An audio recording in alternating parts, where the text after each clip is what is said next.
Why did you decide to go in it in the first place? I just thought it would be a really good kind of platform for me to do what I want to do. I don't know what that is yet, but I just thought it would open some doors and maybe some opportunities as well. Oh, I love that. That's really honest. Yeah.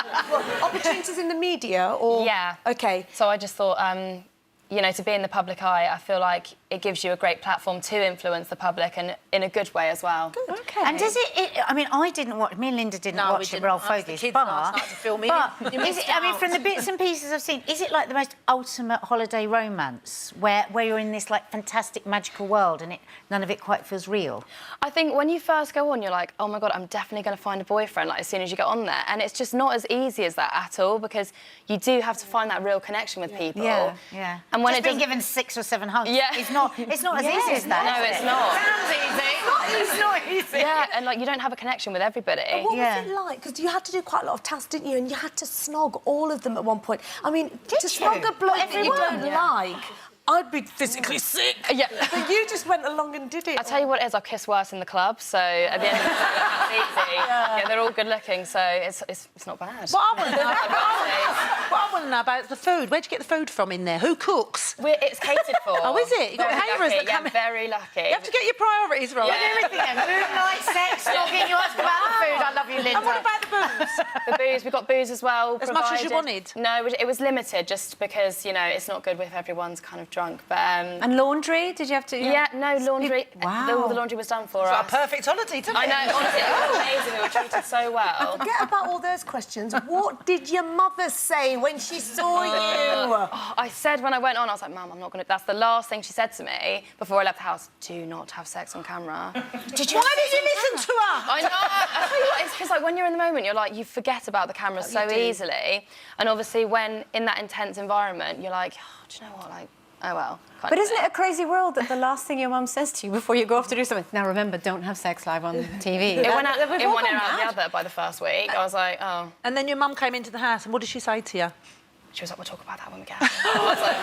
I was like... Did you have the big regrets afterwards? I tell you, I have zero regrets. Okay. I look back and see kind of like the journey that I went on, the people that I kind of bonded with, the people that left and the people that kind of stayed with us. Yeah. And the relationships that you form, boyfriend-wise and friendship-wise, are just so strong. So I have no regrets. But there's a lot of talk these days, isn't it, about your digital footprint and how that can follow you in everything you do. You know, you go for a job, people look through all your Twitter feed and all of that. And I can't help think, what about the fact you've had sex?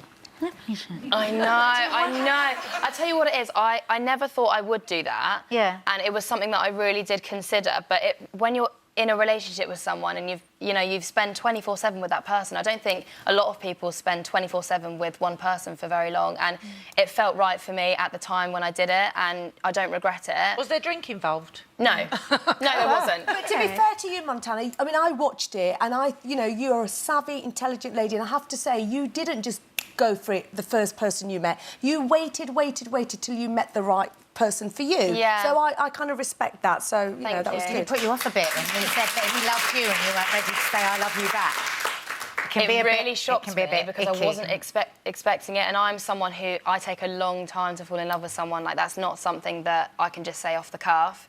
So I was really taken aback, but at the end of the day, like, he's been honest with his feelings, and I had to be honest with him and just say, you know, like, I don't feel the same way at the minute, but hopefully that's something I think to that's come. really good that you didn't Yes. Because we've all done it, haven't we? I love you. Oh, I love you too. Yeah. And I didn't want to do that. Just don't like... do that. Good for you. We've had some viewers' questions in, right, and this is from Abby. Where do you see yourself in 5 years, and will you still be with Alex, or will you have moved on?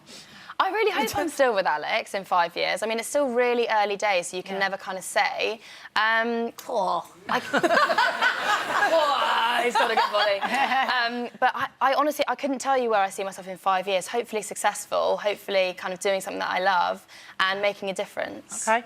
Lauren says, have you spoken to any of the islanders since being back in the UK, and have you spoken to Camilla? Yes. Yes, I've spoken to Camilla, I've spoken to Gabby, Chris, Amber, so a lot of them, and we're just kind of really excited to go to the reunion on Sunday. Because again, sorry I didn't watch it, but I read from the notes you had a problem with Camilla. She was your really good friend, and then it kind of it floundered a bit. Yeah, I tell you what. So Camilla's someone who we're very different in the sense that she can be very sensitive, and she's so like she's just so thoughtful of she puts everyone in front of her kind of thing. She's so selfless. Just say it, Matani, she's needy. Yeah, a little bit. Yeah. But I tell you what, she's the most kind-natured person I've ever met, and I wanted to support her throughout her journey. And by the end, because in some ways I couldn't relate because I wasn't that... I mean, I'm quite thick-skinned, and I don't think Camilla is in that way.